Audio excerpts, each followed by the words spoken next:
Happy Saturday! Welcome to today's episode of More Than Just Task Management, your favorite daily podcast where we help you build a thriving business. My name is Anna Angelova, business coach and consultant, and here with me is my fellow co host and business consultant, Jores Minasvand. Hey, Jores. Hi Anna, happy Saturday. Wrapping up to another beautiful week. Uh, Yes, wrapping up another beautiful week.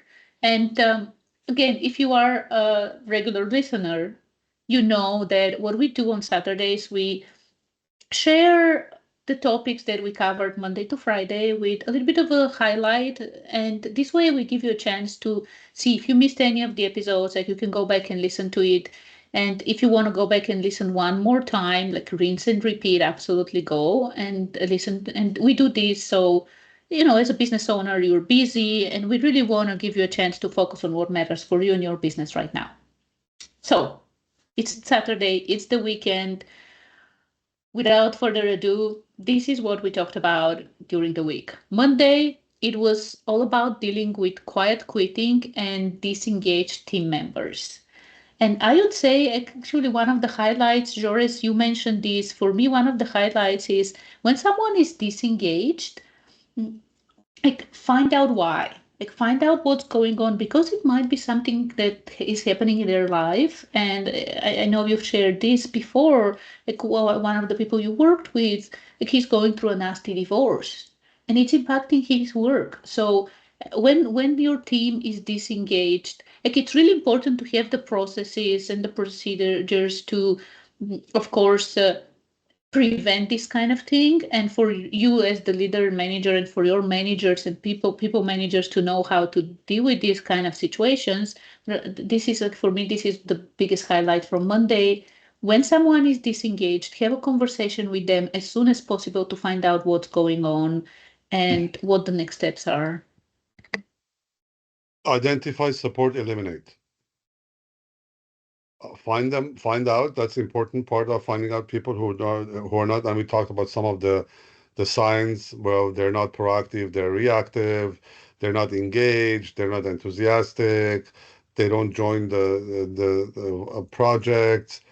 Um, Support them, inquire, support, see if they can be addressed. If not, eliminate, because you don't want the poison to spread very quickly. Yeah. Very well summarized. So yes, if you have a team, go ahead, listen to this episode. Even if your team is fully engaged, it's good to prepare for these things. Like, you need to have this, even just a small checklist, what to do with this kind of situation. So highly recommend listen to the Monday episode. And then Tuesday, which was September 16th, we talked about CRM, client relationship management system, whether you need one, especially in year one. Like, do you need one? And if yes, which one?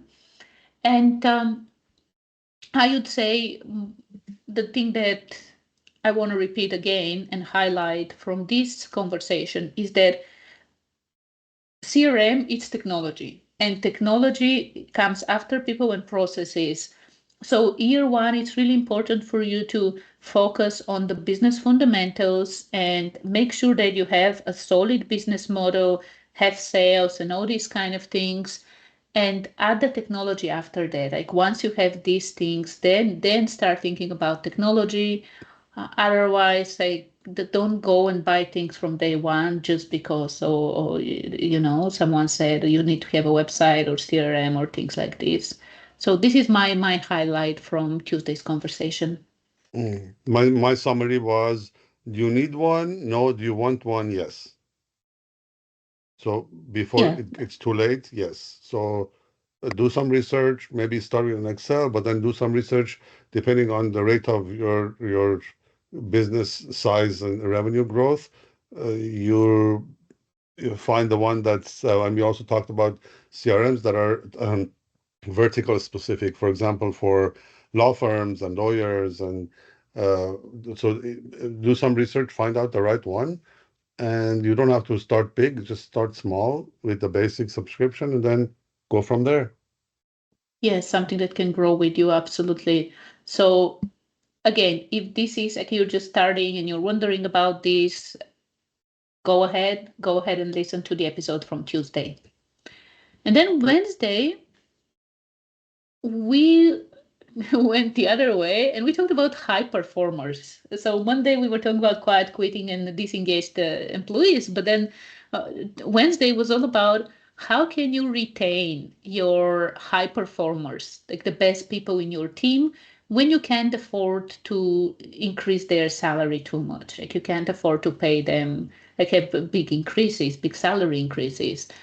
And one thing that I will mention from that episode is that when it comes to the high performers, when it comes to A team people, like people who are on the A list, like the best people, money is usually, it's not like it's not important, but it's like the fifth or sixth or something like this on the list.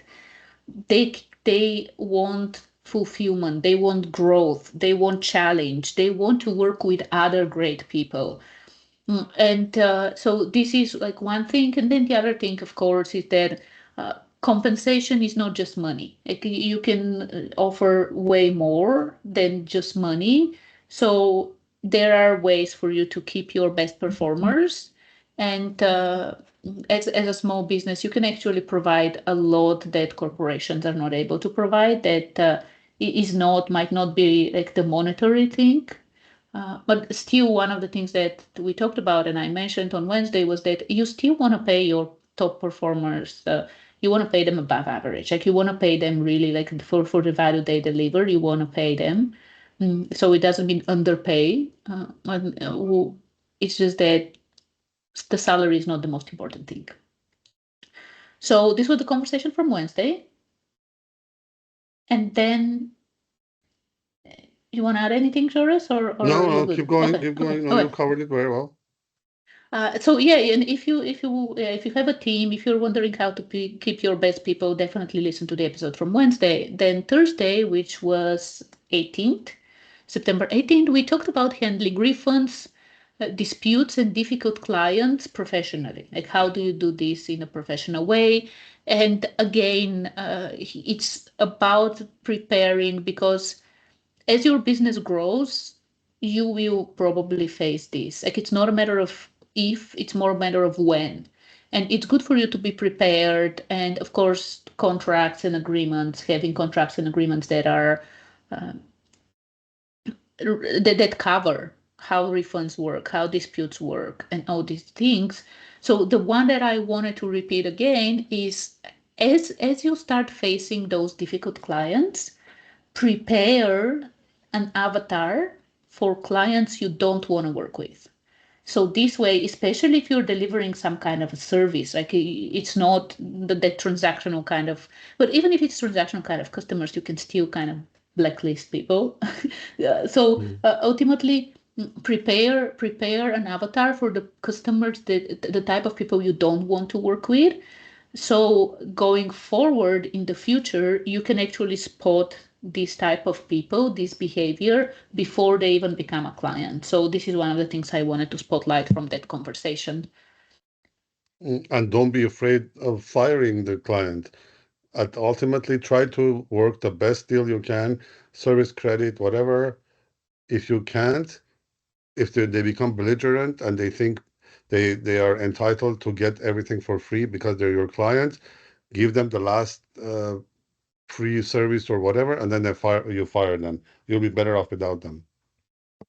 100%. So if you are dealing with a situation like this, or if even if you are not dealing with these kind of situations yet, highly recommend prepare your processes, procedures, prepare the necessary documents, prepare yourself and your team in advance. So go listen to that episode from Thursday. And yesterday, which was September 19th, we talked about signs that you have outgrown your current software.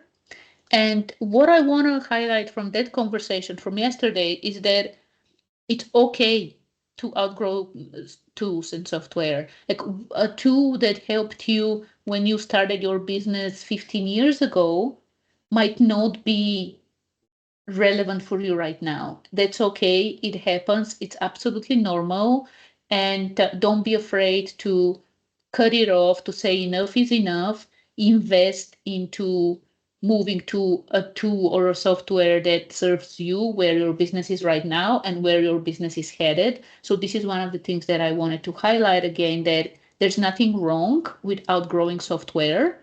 So don't be afraid to say, this is it, this served us enough. It's time to move on. Yes, it's an investment. Moving from old software to new software is an investment. You need to do some kind of transition and move data and change some of the things that people were doing, most likely get to know the new tool.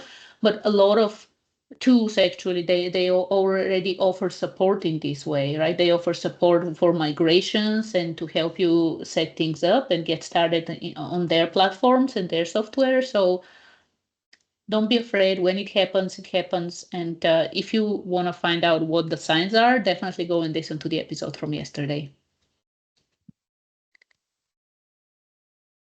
So ultimately, this was it. Monday, we talked about dealing with quiet quitting and or disengaged team members. Tuesday was all about in year one, in your first year in business, do you need a CRM? If yes, which one? Wednesday was a conversation around retaining high performers when you can't offer big pay increases. Thursday, we talked about handling refunds, disputes, and difficult clients professionally. And yesterday, we discussed the signs that you have outgrown your software. So, this is what happened in the past week. If any of these conversations is interesting, if you're facing any of these things, go ahead, listen to that conversation. The weekend is a great time to catch up with the podcasts. And also remember to take some time off. Remember to disconnect. Remember to spend time with family and friends and outside in nature. And tomorrow we're kicking off a brand new week where we will share what's coming up ahead. And oh, if you haven't subscribed yet, definitely subscribe so you don't miss an episode. Now go enjoy your time, go enjoy your Saturday. If you can disconnect from the matrix. And we'll be back tomorrow with a brand new episode and a brand new week of More Than Just Task Management, your favorite daily podcast where we help you build a thriving business. Bye for now. Thank you, Anna. Bye. Bye. Thanks, Joris. Bye.